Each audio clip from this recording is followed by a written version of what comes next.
তারেক রহমানের রাজনৈতিক কর্মকাণ্ড ও প্রতীকী উদ্যোগগুলোর ধারাবাহিক কপি নিয়ে এবার আলোচনার কেন্দ্রে উঠে এসেছেন জামায়াত ইসলামীর আমির ডাক্তার শফিকুর রহমান।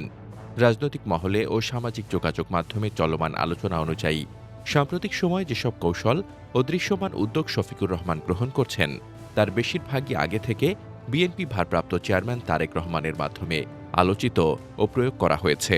বিশেষ করে জনসভায় ভিআইপি বা বিশেষ চেয়ার সরিয়ে সাধারণ চেয়ারে বসা, নেতাকর্মীদের সঙ্গে একই কাতারে অবস্থান নেওয়া, মাঠ পর্যায়ের প্রচারণায় বিশেষভাবে সাজানো নির্বাচনী বাস চালু করা, এসব বিষয় প্রথমে তারেক রহমানের রাজনৈতিক স্টাইল ও বার্তার অংশ হিসেবে গণমাধ্যমে ব্যাপকভাবে আলোচিত হয়।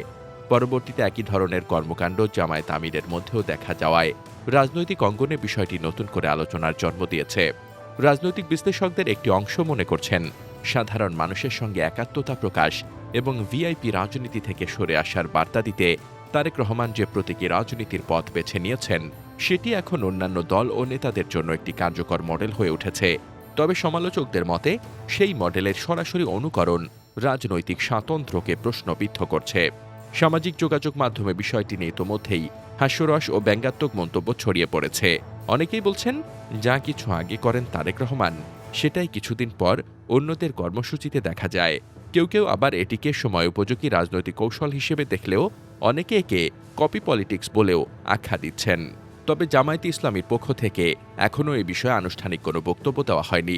একইভাবে বিএনপির পক্ষ থেকেও সরাসরি কোনো প্রতিক্রিয়া আসেনি।